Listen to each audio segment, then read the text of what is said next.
Olá, eu já me apresentei no último vídeo, eu sou a Gabriela. Quem não acompanhou a aula sobre aspectos introdutórios sobre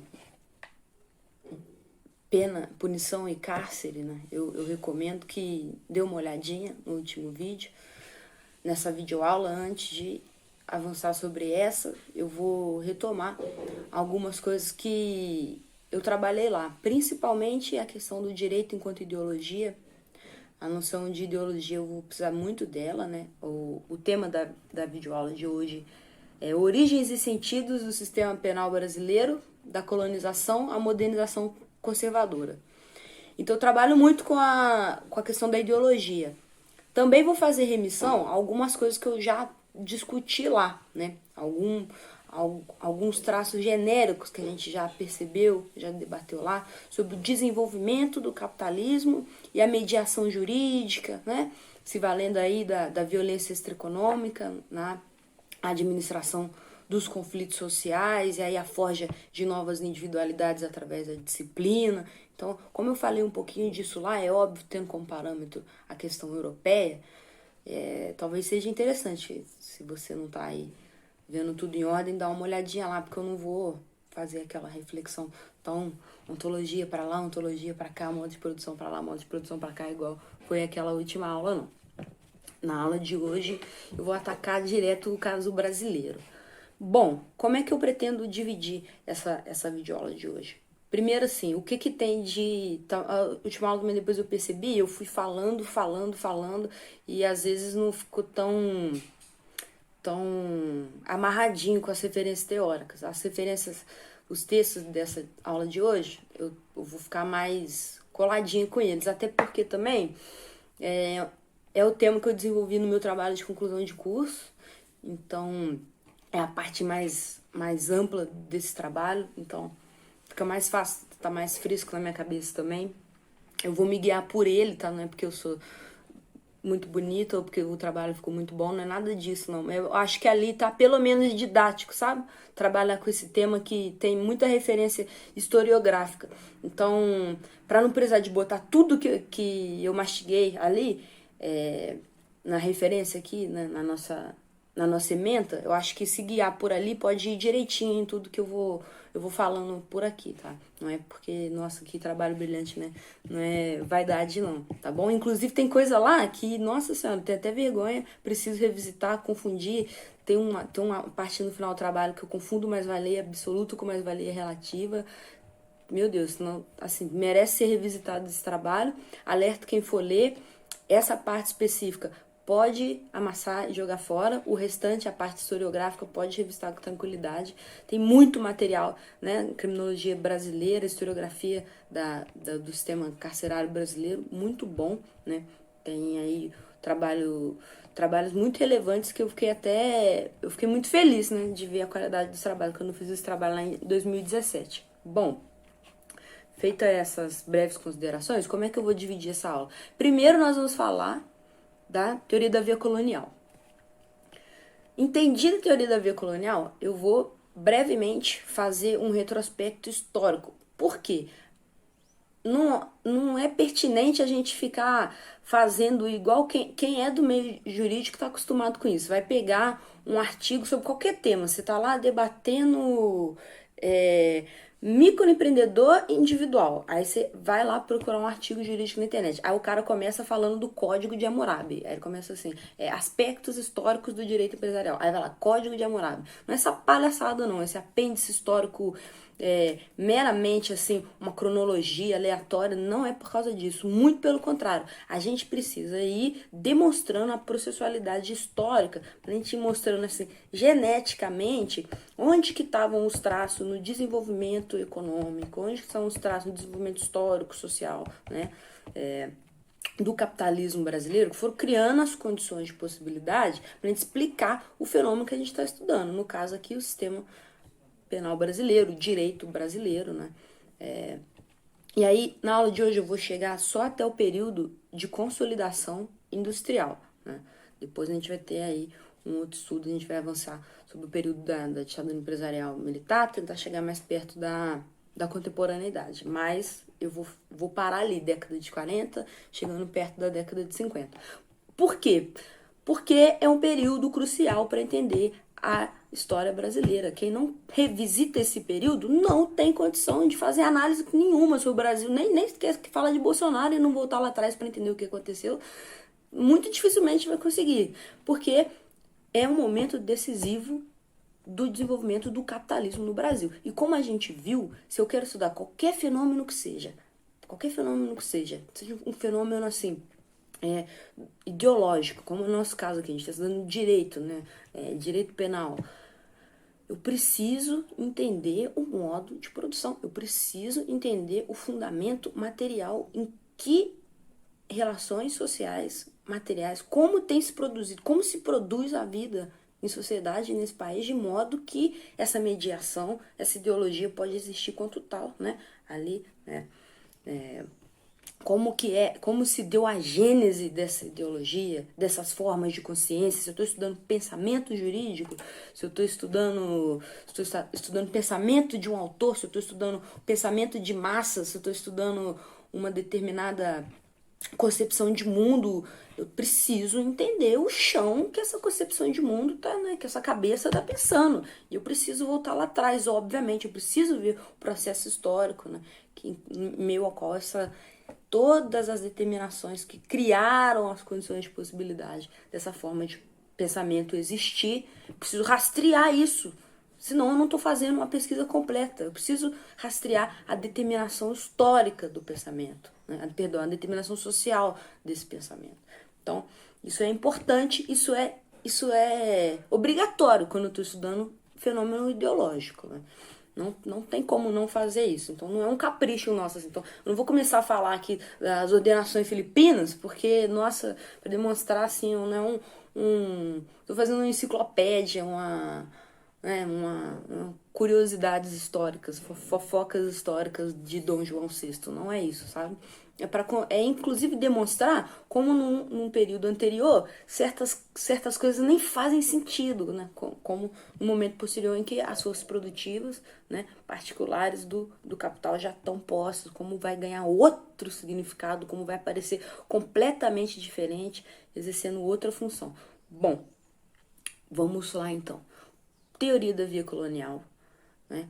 Primeiro esse videozinho introdutório aqui, essa parte introdutória, a gente poder falar sobre teoria da via colonial e por que é importante falar sobre isso. Deixo de texto indicado para a gente começar a falar sobre isso. Não é o nosso texto principal, mas eu recomendo. Óbvio, o maior clássico para a gente tratar do assunto é o Integralismo de Plínio Salgado, do José Chazin.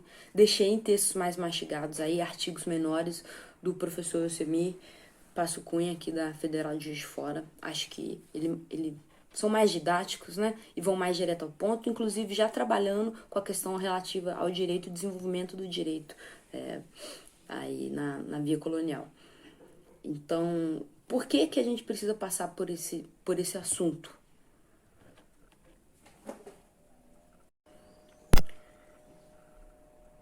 Se ficou tudo muito claro no vídeo em que a gente debateu direito e ideologia, se eu estou estudando ideologia, se já ficou claro que o direito é uma ideologia, né? A gente tem aí, principalmente, Lukács deixa algumas indicações, né, dos seus estudos sobre ideologia. O que é interessante para a gente estudar uma ideologia? É a sua gênese e a sua função social. Você lembra bem o que é uma ideologia? São aquelas ideias que, em meio ao desenvolvimento da vida em sociedade, se alçam a condição de responder problemas concretos. São ideias que cumprem uma função social, elas conseguem desenvolver, né, dar rumo aos problemas que surgem na vida social, conduzir, responder os problemas concretos da vida em sociedade. Mas não responder assim de uma forma, né, de uma forma otimista, não é isso, assim, não é progredir a vida em sociedade, não. É dar rumo, inclusive, de acordo, né, vamos utilizar essa palavra conjuntura, né, muito boa essa palavra, mas é com a conjuntura de forças pertinente à organização das relações de produção, das forças produtivas naquela sociedade. Se a gente tem uma sociedade dividida em classes, se a gente tem uma classe que domina a outra, a tendência é que os conflitos se resolvam, né, mantendo a dinâmica social, a dinâmica das relações sociais no rumo mesmo, né, da conservação daquelas relações que mantêm tudo como está, né, preservam mesmo o desenvolvimento daquela dada forma de organização da sociedade, conforme já está posta ali, conforme já está posta, no caso, o domínio de uma classe sobre a outra. Então, a gente tem que fugir desse papo de que ideologia é uma forma contaminada de pensamento, né? Ideologia é necessária, é como se tivesse assim, uma sementinha do mal na teoria, uma sementinha do mal. Né? Ideologia é sinônimo de sementinha do mal no pensamento da pessoa. Sabe o que você está falando? É ideologia. Não é sobre isso, não, sabe? Ou então ideologia não, você está falando é mentira, isso aí é ideologia, como se ideologia fosse o oposto de ciência. A correção ou não, né, de uma ideia, a capacidade dela exprimir de fato a realidade ou não, ou isso não é o que é importante. O importante é que ela de fato consiga, aquela ideia, aquele conjunto de ideias consiga se voltar para a realidade reordenando, né? E respondendo a conflitos sociais. Que seja resolvido, né, esses conflitos sociais dando rumo de uma forma mais favorável a uma classe ou a outra, isso tudo vai depender, não é da ideia em si, mas vai depender, é claro, do nível de tensão, né, que vai estar colocado na luta de classes, né? Então, obviamente que vão ter ideias que vão ser apropriadas, né? O que, nossa, parece às vezes que a gente está falando que a burguesia se reúne no meio da noite e fala assim, nossa, vamos escolher aqui qual ideia que a gente vai usar para defender a gente. Às vezes até acontece isso mesmo, mas não é isso. Na processualidade histórica mesmo, os indivíduos concretos, essas coisas vão acontecendo, né? Com a naturalidade, mediados por vários conflitos, enfim, não é tão simples. Às vezes a gente precisa fazer abstrações, assim, abstrações isoladoras para entender um pouquinho assim a dinâmica de fundo desses fenômenos para explicar. Mas bom, chega de todo esse papo meio abstrato. Vamos para a particularidade aqui da via colonial. Tô retomando tudo isso para entender por quê. Você está falando de ideologia, necessariamente eu preciso entender a gênese e a função social que essa ideologia cumpre. Como ela se origina, o que na realidade permite que essas formações ideais se concretizem, que elas existam e possam, inclusive, se alçar à condição de ideologia. E aí eu preciso verificar o que nela tem de específico, de particular, para que ela possa mesmo assim reordenar, aparecer, se voltar novamente ali para a objetividade, dando rumo àqueles conflitos. E se ela é realmente efetiva naquilo que ela se propõe e o que é que ela está cumprindo enquanto função ali. Então eu preciso olhar para a gênese, eu preciso usar para a função social. Preciso olhar como ela surge e qual função que ela cumpre. Então, no primeiro momento, a gente vai olhar para isso. Para eu olhar para isso, eu preciso olhar para o quê? Eu preciso olhar para o desenvolvimento do modo de produção da vida aqui no Brasil, do modo de produção das forças, né? Perdão, preciso olhar para o modo de produção das condições materiais no Brasil. Em outras palavras, meu amigo, eu preciso olhar para o desenvolvimento, né? Se eu já cheguei à conclusão que o direito é uma ideologia específica do capitalismo, né, que ele se torna direito como a gente conhece hoje, com todas as suas funções como a gente conhece hoje, a partir do capitalismo, eu preciso desvendar, preciso entender o desenvolvimento do capitalismo no Brasil para eu entender como essas condições particulares do caso brasileiro, do caso do desenvolvimento do capitalismo no Brasil, engendram a possibilidade do direito enquanto ideologia, né? Ter a sua gênese aqui. Quais são as condições dessa gênese? Então, assim, é para isso que eu preciso olhar. Aí parece algo que pode ser muito simples, mas não é. Inclusive, por quê? Primeiro eu vou ter que entender, então, o desenvolvimento do capitalismo no Brasil. Por que não é nada simples? Não, esse desenvolvimento do capitalismo no Brasil, principalmente na esquerda, é um dos maiores polêmicas que existiu no século XX, né? Maiores polêmicas que existiu no século XX, gerou 3 rachas no PCB, né? E aí, enfim, teóricos extremamente importantes brigando um com o outro, né?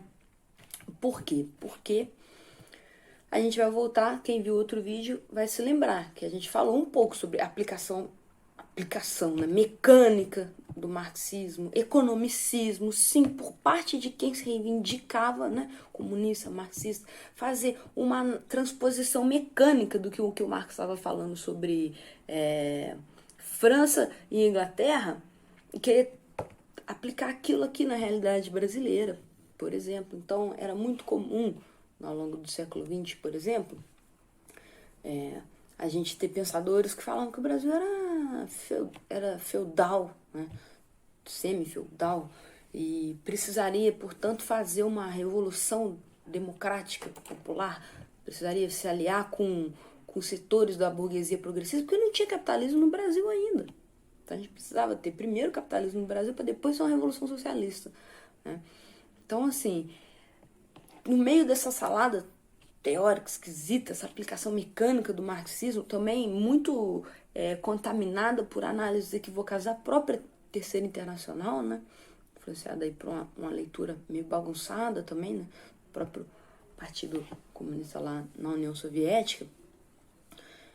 Então não é uma conversa simples, sabe?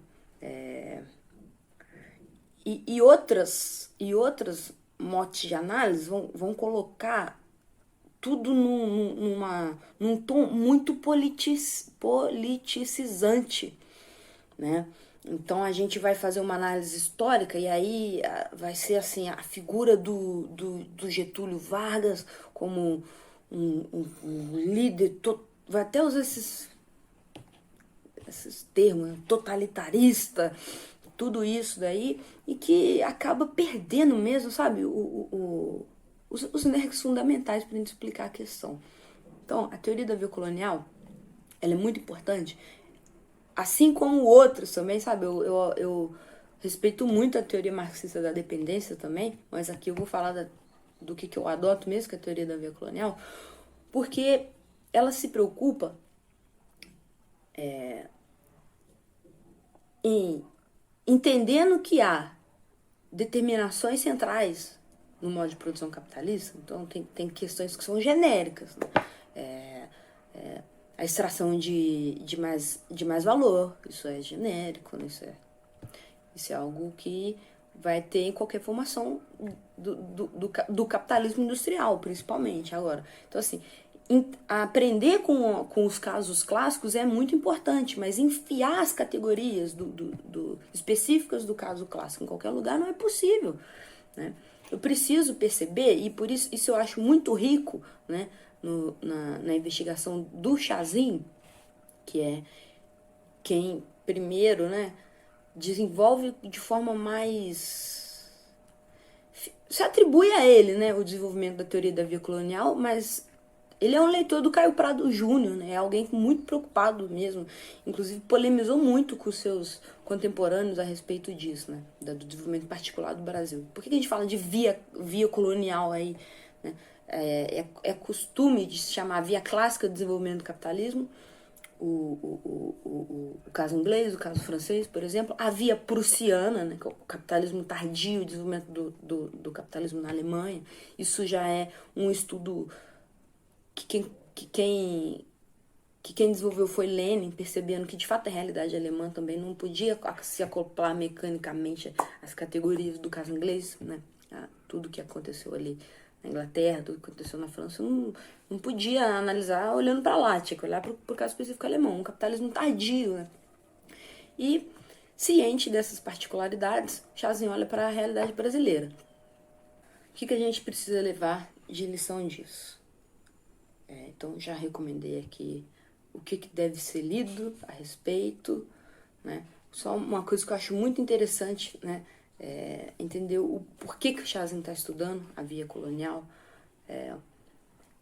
começa estudando o quê? Ideologia. Está estudando o integralismo do Plínio Salgado, sobre todas as análises teóricas das ciências sociais que chamam o integralismo de Plínio Salgado de fascismo brasileiro, né? E aí não vamos estudar. Então teve fascismo no Brasil? Então é isso que o integralismo é? Fascismo? Tem como existir fascismo no Brasil? Eu posso chamar isso aqui de fascismo? Será que... O que foi o fascismo, então, na Alemanha, enquanto forma de consciência? Será que as condições para o surgimento do fascismo na Itália e na Alemanha? Será que existiu isso aqui na realidade brasileira? Olha só, como não é, né? Um procedimento muito parecido com o que a gente precisa fazer aqui para entender o caso brasileiro. Estudando isso, ele entendeu, né? Olha só, a via de desenvolvimento do capitalismo no Brasil é muito diferente da via do desenvolvimento do capitalismo na Alemanha, que já é muito diferente do caso clássico inglês, do caso clássico francês. Por isso que a gente que é mais cuidadoso quando está estudando Marx tem vontade de ficar triste quando a gente vê um amigo das ciências sociais acusando Marx de eurocêntrico, de determinista. Não, isso não dá mais para usar isso, porque ele está falando da Europa e aqui no Brasil. Cara, mas nunca foi isso que foi dito lá, muito pelo contrário. Ele nunca falou, olha só, é assim que aconteceu na Inglaterra e na França, então no resto do mundo inteiro foi assim. Não, nunca foi isso. Sempre houve um cuidado ali de estudar as formações particulares do capitalismo, inclusive nos modos de desenvolvimento do capitalismo no Oriente, por exemplo, sabe? Não tem nada disso. Ele rastreou sim, ali conseguiu chegar sim a categorias que são bem genéricas do desenvolvimento do capital. Então, a gente precisa estar, óbvio, ciente delas. Como eu disse, tem coisas que não dá para fugir. O circuito aí da valorização do valor, né? Forma mercadoria, isso é endêmico do capitalismo, em qualquer forma. Mas como isso se universaliza e, enfim, como que as relações sociais dentro de cada país, em cada momento histórico específico, vão se dar, é muito diferente. Isso é determinante, assim, né? Para a gente pensar, por exemplo, a construção de um programa político, né? Para cada setor progressista dentro de cada país, isso é muito rico para pensar, né? E aí, da importância da teoria da via colonial, ter percebido isso. Porque o Brasil, a Alemanha, sim, é uma experiência tardia de consolidação do capitalismo. Nós temos uma nação que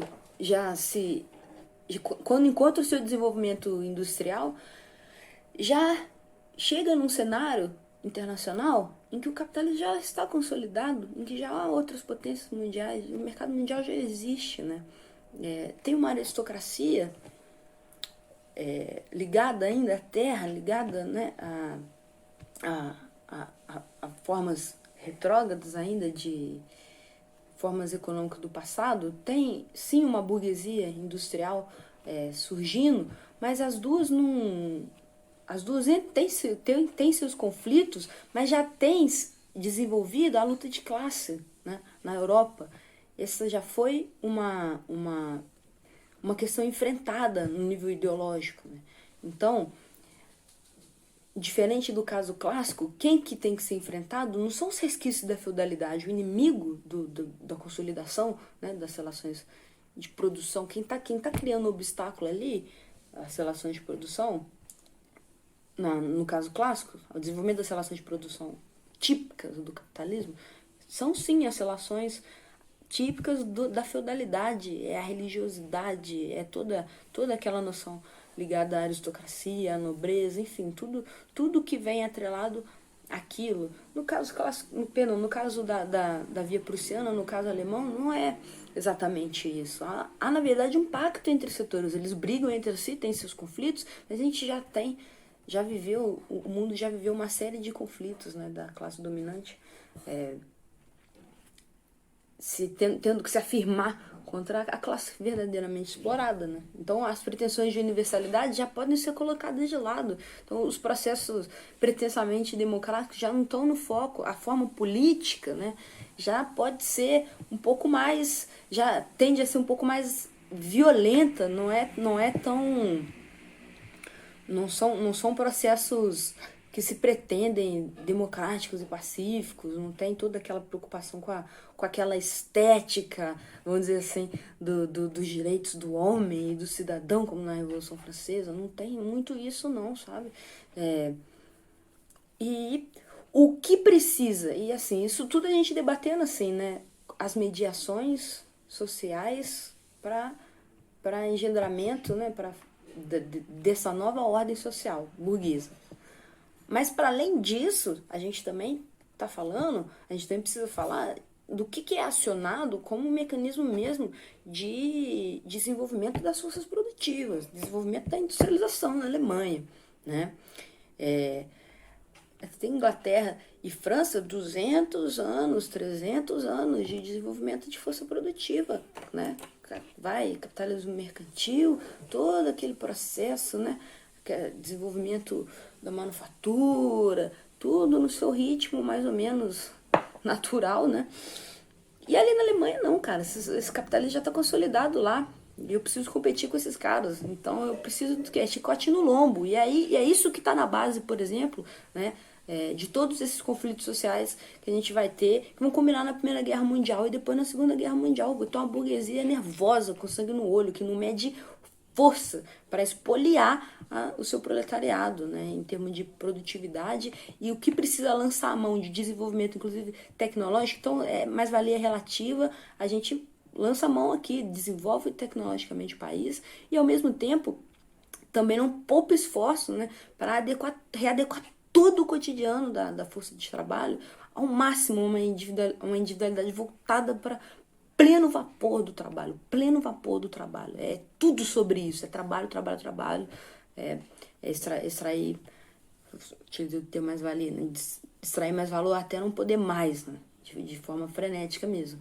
É a alternativa que essa burguesia tem. Ela não teve 300 anos de desenvolvimento histórico. Não sei. Tô falando a grosso modo mesmo, aqui nossa preocupação não é essa. Então, esse é um. Mas a gente tem, por exemplo, lá uma burguesia que tem uma pretensão de se lançar a um projeto industrializante nacional, né, de se emancipar do capital internacional de determinada forma, de ter uma burguesia com um projeto de industrialização nacional próprio, né?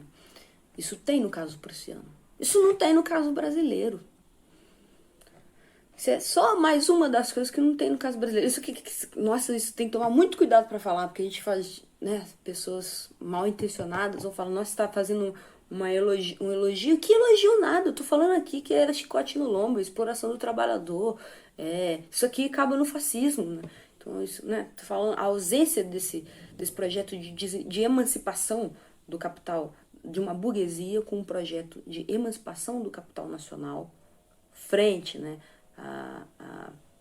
e para poder fazer frente, para poder competir, para poder expandir, né, frente a outros setores do capital que já estão consolidados, inclusive a capitalistas de outros países, como principalmente Inglaterra, França, né, até mesmo os Estados Unidos, que já estão nesse processo aí um pouquinho mais avançados. Isso no Brasil nunca existiu. Por quê? Aí tem que tomar cuidado. Assim. Acho que a gente aqui não está lidando tanto com reacionários, mas não é sobre isso, não é sobre sentir inveja e querer que seja igual. Não, muito pelo contrário. Olha só o que isso significa para a classe trabalhadora. Isso significa uma virulência, o tipo de processo que tem que ter para impor à classe um ritmo avassalador de trabalho, uma exploração avassaladora, é brutal. É brutal, é literalmente trabalho forçado, né? São guerras por novos territórios, a anexação de colônias, né? Em outros países, né? E trabalho escravo em outros países. Então, assim, é disso que a gente está falando. A gente está falando de neocolonialismo, praticamente, também, né? Tudo nessa fase. É o imperialismo, a gente está falando de imperialismo. Então, essa é a realidade, do capitalismo tardio na Alemanha, né? Que já não é igual ao caso clássico. E menos ainda igual ao caso da via colonial. Por quê?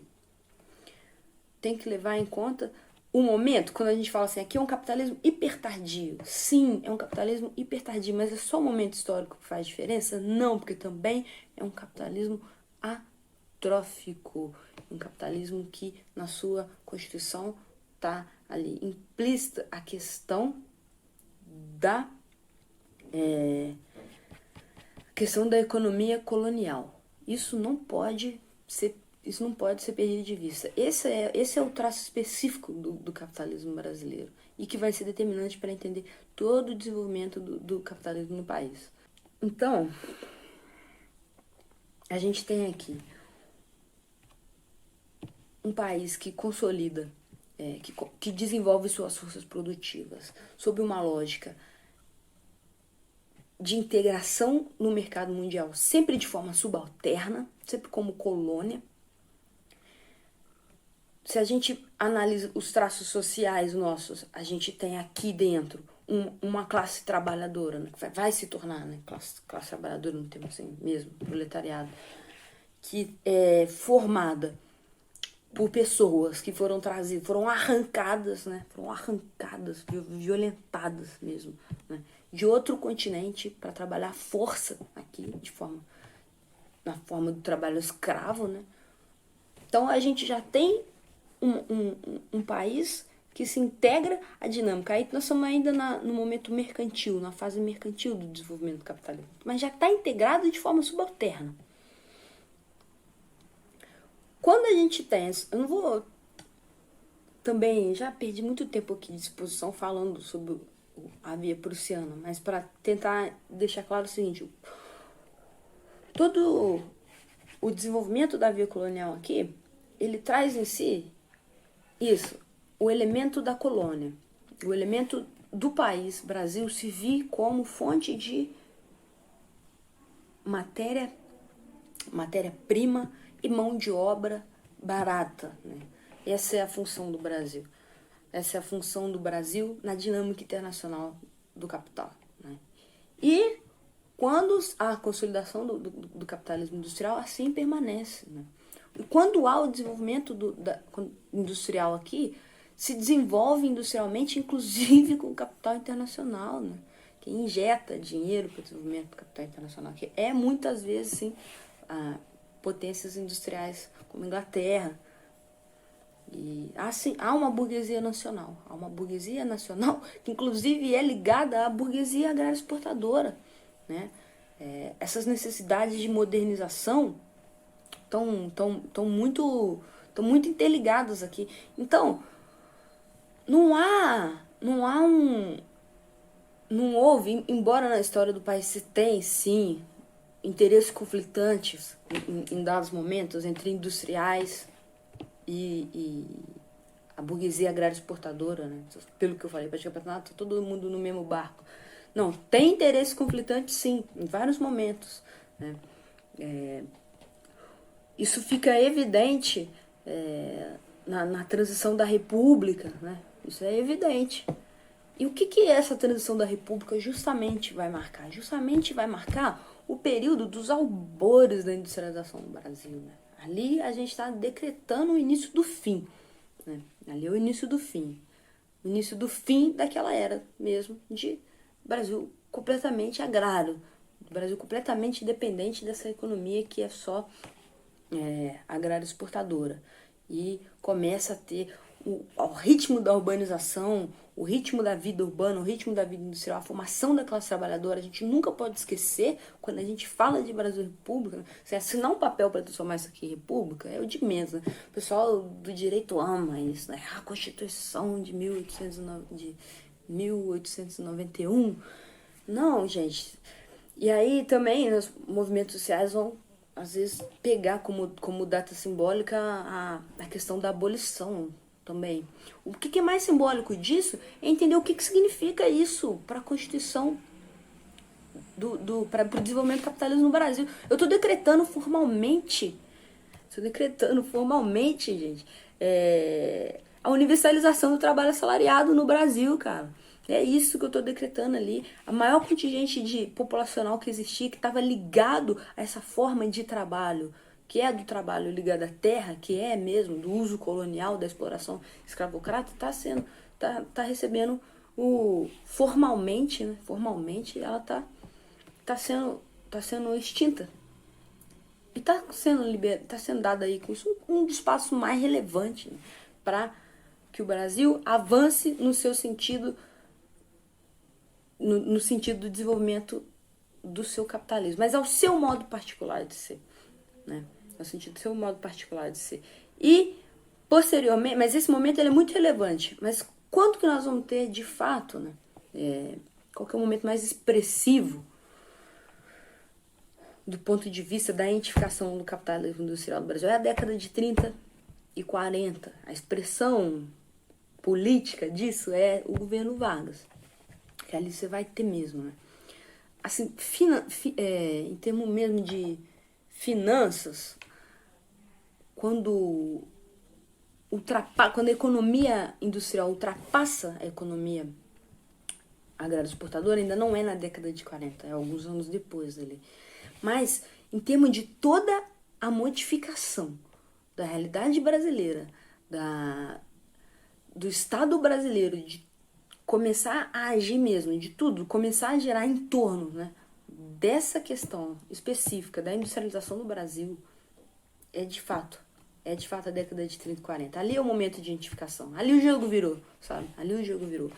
Ali todo o conflito das décadas iniciais do século XX, ali é por excelência o nascimento da resposta aos conflitos sociais típicos do capitalismo industrial. Ali é o reconhecimento expresso de que a gente entrou numa nova dinâmica social, sabe? E com isso,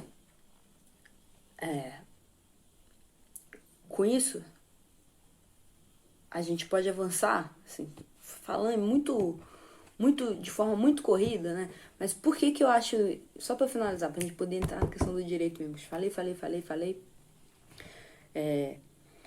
sobre a via colonial, talvez em si possa ter ficado um pouco confuso. O que é importante reter disso tudo? Via colonial, eu não posso perder de vista a particularidade do caso brasileiro em virtude de ser uma colônia, né? Baseado, sim, na exploração, né? de elementos como matéria-prima e força de trabalho, né? Barata mesmo. Essa é a dinâmica da integração do Brasil no mercado mundial. Uma burguesia, são as classes dominantes, totalmente subordinadas às classes dominantes das potências europeias, à burguesia internacional. Inclusive o desenvolvimento dessa classe local ligado ao desenvolvimento da burguesia internacional, né? Uma ausência de projetos emancipatórios próprios, embora houvesse sim, né, setores mais progressistas, setores mais conscientes das medidas que precisavam ser tomadas no cotidiano brasileiro, para adensamento, né, das próprias medidas que eram necessárias para desenvolvimento das forças produtivas, seja ainda no período agrário exportador, seja no período industrial, né? Você tem frações da classe dominante plenamente conscientes, né, dos conflitos aqui da nossa realidade, mas o interesse de se desenvolver suficientemente a ponto de se lançar no mercado mundial um projeto próprio, né, de emancipação completa do capital internacional, isso é muito difícil, isso não houve. E nem mesmo as reformas varguistas, projetos, né, de consolidação de uma indústria de base nacionalista no período Getúlio, não demonstram isso, né? A gente tem pesquisas aí, no trabalho de conclusão de curso eu menciono elas, que demonstram que houve muito fluxo de capital internacional, sim, para desenvolvimento. Alguns setores nunca deixaram de ser dominados pelo capital internacional, né? Outros, inclusive do setor de consolidação de base, receberam investimento estrangeiro para poder se desenvolver, para que as indústrias, né, correlatas a ele pudessem entrar, sabe? Quem estuda aí a dinâmica da chamada segunda revolução industrial, né, revolução dos bens de consumo, entende, né, como foi importante avançar sobre os mercados do chamado terceiro mundo para para que o capital internacional pudesse fluir, inclusive fomentando o desenvolvimento da indústria de base, até mesmo nacional, né? Nos países do capitalismo hiper tardio. Então, enfim, traços muito particulares. Outro traço muito particular é isso, a instabilidade política, né? Um conflito de fato entre classes, né? A gente tem um conflito entre a classe agrária exportadora, sim, e a classe industrial. Uma precisa suplantar o poder político da outra, mas o que há disso tudo não é uma revolução, é um pacto, né? Um pacto que se dá na política. E o governo de Getúlio Vargas é a melhor expressão disso, né? Mas isso não se dá à revelia, perdão, isso se dá à revelia dos conflitos sociais, né? Nós temos aí que ter em mente que havia no Brasil um grande contingente populacional de trabalhadores, né?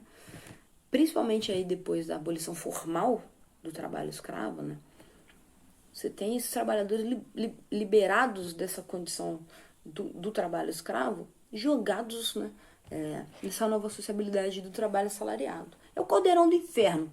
E quem que vai responder a esses conflitos sociais que vão surgir desse caldeirão do inferno?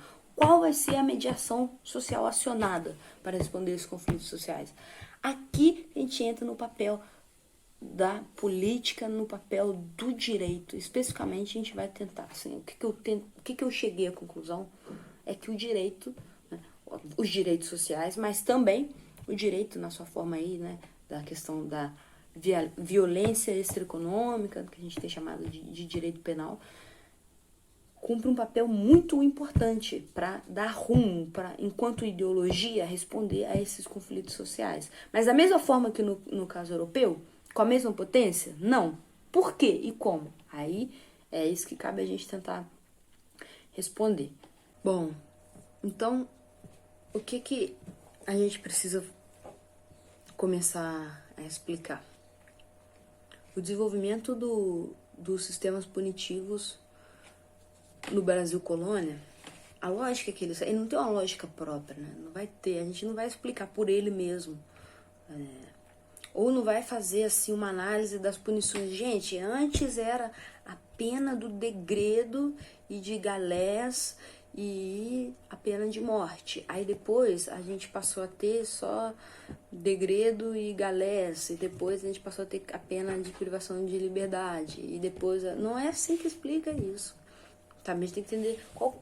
E nem mesmo assim, é importante a gente entender por que existiam dados tipos de punição. Sim, vai ter momentos que vai ser muito significativo, mas mais significativo do que isso, às vezes é até entender por que isso não é tão central, né, na análise. É mais entender a questão da violência extraeconômica, como ela é ministrada e por que muitas vezes um sistema jurídico autônomo, institucionalizado, não vige com tanta força, e quando ele passa a vigir, para quem que ele é direcionado, né? Quais são as formações as formas que ele toma e como ele opera na realidade. Às vezes mais do que se é chicotada ou se é forca, sabe? Às vezes é mais importante do que isso, né? Enfim, nossa, parece uma coisa bárbara, assim, violência, óbvio, inadmissível, muito importante a gente catalogar isso tudo, mas é porque às vezes a gente fica muito impactado, né, pelo aspecto da violência, e deve ficar mesmo, né? Mas essa modificação às vezes é o aspecto mais externo do fenômeno, e aí o que vai explicar que tenha existido isso e por que não se faça mais, né? Talvez seja mais importante do que explicar porque que, né, aqui era forca e ali era guilhotina, assim, sabe? E às vezes a gente percebe na historiografia tem um apreço maior por esses detalhes, assim, e às vezes perde determinações históricas que ajudariam a gente, inclusive, a chegar hoje, né, na atualidade, num programa até mesmo de superação de certas pautas que são muito atuais, né? Então, tem que chamar atenção para isso sim, sabe? Tem que chamar atenção para isso sim. A gente às vezes fica impressionado com coisas que são matéria para a ciência estudar, né? Mas a gente também não pode ficar distraído com o objeto luminoso, não, né? Sim, tem que olhar o quadro inteiro, né? Enfim, por que eu tô falando isso?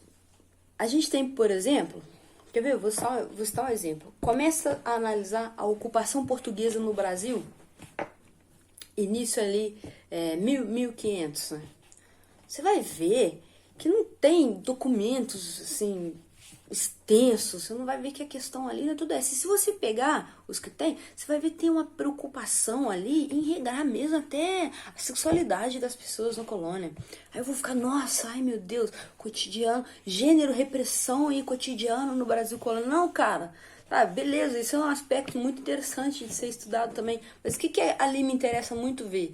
Me interessa ver, por exemplo, que eu estou vivendo um momento em que a ocupação do território brasileiro por parte da colônia portuguesa não é importante. Não é importante. Sabe? Então, isso poderia parecer assim, nossa, olha só os portugueses, cara, eles estão preocupadíssimos com a sexualidade dos brasileiros. Então, dos brasileiros não, aqui na colônia, então a sexualidade aqui tem. Não, cara, sabe o que isso me demonstra? Se eu vou aprofundando, eu vejo que não tem um interesse ainda muito desenvolvido em ocupar essa colônia. Não tem ainda. Quem está aqui presente a serviço da colônia portuguesa ainda não está ainda não está incumbido de missões de organização mesmo, né, enfim, de vila, de toda essa forma mais avançada para poder explorar, né, a vida econômica nacional. Está muito ligada ainda à ocupação no litoral. A gente tem missões religiosas. Grande parte, né, dos portugueses que estavam aqui eram ligados a missões religiosas. Então é óbvio que a preocupação com esses aspectos da moral, né, iam aparecer de uma forma muito intensa ali. Então a questão puramente jurídica, do controle do cotidiano, da punição, ela ia aparecer intimamente ligada a isso. Por quê? Na prática, quem que estava aqui, né? Era mesmo, né? Missionários, esse tipo de pessoa. Isso me demonstra que eu estou vivendo ainda um momento em que não tem um profundo desenvolvimento da colonização aqui. Já começou, mas ainda não se adensou como vem em seguida. O documento da Carta de Poderes do Dom João III já mostra isso.